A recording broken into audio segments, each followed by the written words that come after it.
o dado mais curioso que ressalta desta pesquisa sobre o futebol Inatel? Eu, a certa altura, virei-me também muito para aquilo que tinham sido as empresas. E o que as empresas tratavam bem os trabalhadores.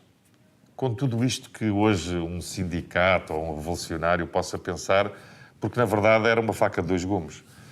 Mas o que aconteceu foi que, num tempo em que havia pouca qualidade habitacional, em que havia uma série de dificuldades para as pessoas viverem, começaram a aparecer as grandes empresas, não só as grandes herdades, como as grandes fábricas de produção, em que o trabalhador era uma peça importante.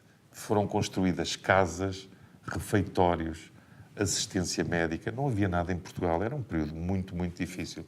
E, portanto, havia gente com visão, como o homem, eu conto essa história, o homem dos armazéns do Grandela, mas não só. Fábricas surgiram, a fábrica de Louça de Sacavém, a herdade de Rio Frio, tantas elas que tinham milhares de trabalhadores.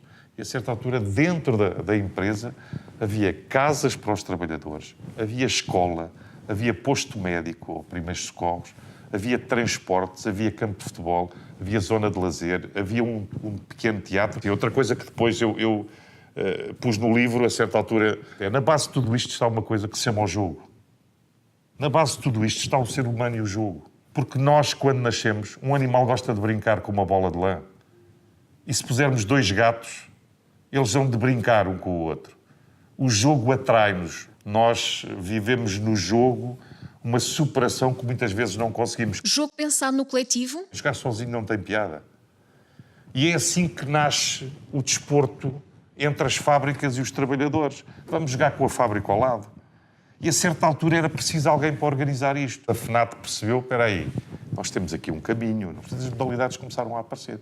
Portanto, foi um bem para todos os trabalhadores aparecer a FNAT para os organizar. Primeiro, o primeiro campeonato é só uma coisa local e a partir daí começa a evolução. Atenção, que muita gente teve primeiro boas condições em fábricas do que até próprios clubes. A fábrica de Louça de Sacavém teve muito cedo um campo de futebol, porque veio para aqui um inglês. Mas a verdade é que os tempos, pouco a pouco, foram mudando. E o facto de se construírem instalações desportivas dentro de muitas fábricas ajudou a que isso crescesse. E o operário tem que ter o seu espaço. Tem que descansar. Esses dados ajudaram-no a mudar a perspectiva sobre a história? Sou sincero, mudou-me um bocadinho a perspectiva da história relativamente àquilo que eu nunca tinha explorado, que era este fenómeno, que são os trabalhadores, e o seu futebol e o seu desporto. Não é apenas... Já ver uma coisa, eu tinha a ideia... Eu lembrava-me quando o Livramento, de quem fui amigo, infelizmente já desaparecido, jogou no Banco Pinto e Souto-Maior. E pensava, como é que um grande jogador, o melhor jogador do mundo, joga no Banco Pinto e Souto-Maior, que era a sua casa, era onde ele trabalhava. Quando ele jogava no Benfica, no Sporting, jogou na Seleção Nacional tantos anos. Mas não havia muitos casos como este. Mas havia, portanto, é porque tem com certeza condições, é porque é acarinhado. E eu tinha, como lhe digo, essa ideia. Nós ouvimos falar da equipa da Regina, que eram os chocolates, da equipa dos telefones, da equipa da Carris, da equipa das cervejas, e o entusiasmo que havia à volta disso. Agora, não tinha ideia nem do número de praticantes, nem do crescimento brutal que chegou a ter, nem do número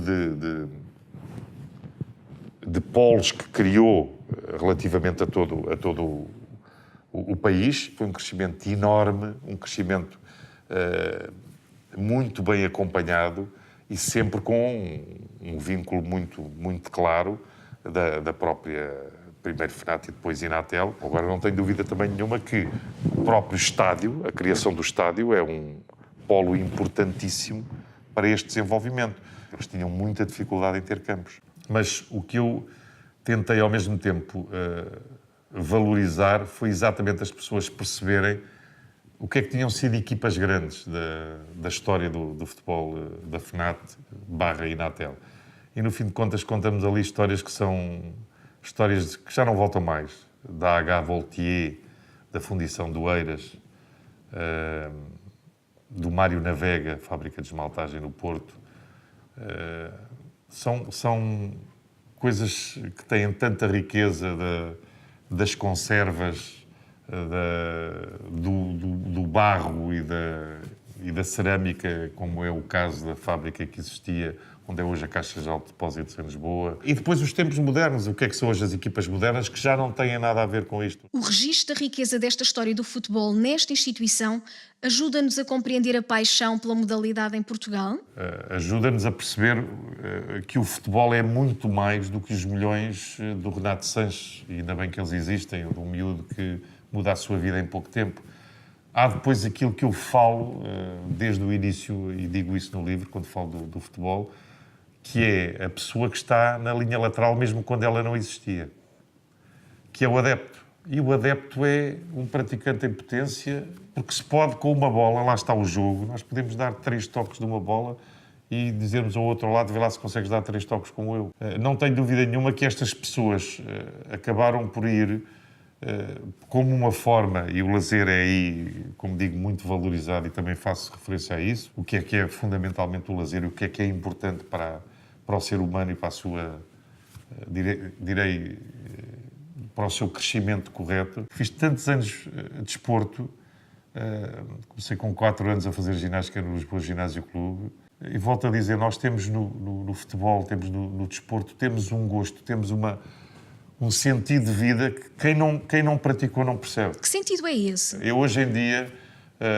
faço futebol na televisão. Eu digo sempre no final das minhas transmissões, veja desporto, mas faça também exercício físico. Eu às vezes tinha um dia difícil, ia jogar handball. E atirava 4 arremates ao poste, não era para marcar o golo, era ao poste, para tirar os nervos de cima, para me libertar. Não fazia mal a ninguém, se calhar ao poste e à bola, mas isso também não acredito que fosse um grande problema. Mas essas coisas libertam-nos, ajudam-nos, e as pessoas, não é só a questão física, é a questão psicológica, é sermos outros, é conseguirmos ser outras pessoas através do jogo, da prática, do convívio, e depois ir ver e aplaudir quem faz melhor, direi que é um plus. O que o atraiu nesta história? Foi-me apresentado, na altura, uma pessoa que logo me despertou imensa curiosidade e que foi o meu grande parceiro disto, que é o presidente do Bairro de São João, que é um dos resistentes, o José Augusto Martinho. Gostei muito da forma como ele explicitou as coisas, o entusiasmo e tudo isso, e a certa altura também muito aquilo que ele tinha de espólio, de acervo. Comecei a pensar, vamos lá ver uma coisa, isto vai muito para lá daquilo que é o mero esforço e a representação dentro do campo. Porque, no fim de contas, comecei a pensar, e ali ele alertou-me para essas coisas, e eu comecei a pensar e disse, olha, há coisas aqui, se calhar, sobre o ponto de vista sociológico, sobre a forma da organização. Então, nós ouvimos sempre falar daquelas equipas, mas como é que aquilo se organizava? A FNAT foi o primeiro grande momento para os trabalhadores de lazer.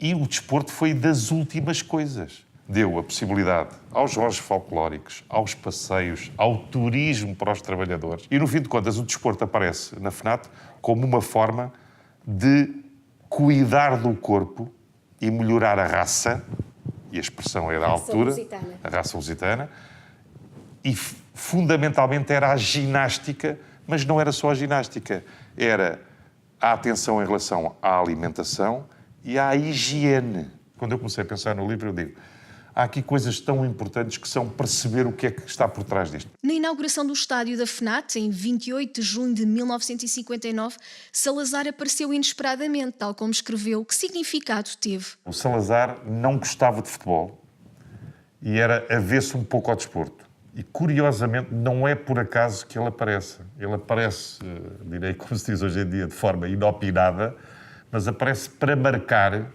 a importância que tinha a FNAT relativamente ao trabalho e à organização laboral dentro dessa disciplina que se pretendia e dessa forma de as coisas estarem, direi que, calmas e organizadas. Depois do 25 de Abril, o Estádio dos Trabalhadores é denominado 1º de Maio. Fui ao 1º de Maio em 74, tinha 19 anos. A certa altura era difícil termos campeonatos, porque aquilo passou a ser um estádio de comícios.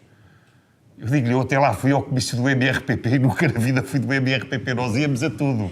Nós íamos tentar ouvir toda a gente. Era um tempo louco, mas era um tempo que foi tão bonito. Essa é que é a verdade, porque nos deu a liberdade e a democracia. Ali realizou-se uma fase do Mundial de Handball com a nossa seleção em 1986. O que recorda desse acontecimento? Em 1986 eu já tinha 31 anos. Vim de propósito, eu trabalhava na Holanda na altura em televisão. E vim de propósito para jogar esse campeonato do mundo dentro do estádio que era do meu bairro. Que era do meu bairro. Aquilo é que era mesmo jogar em casa. Que importância tem hoje a Inatel? A Fundação Inatel promove e continua a promover esse convívio, essa forma de estar, essa maneira de termos uma sociedade melhor e mais rica, e nós precisamos é de entidades como essa que nos permitam sermos outras pessoas.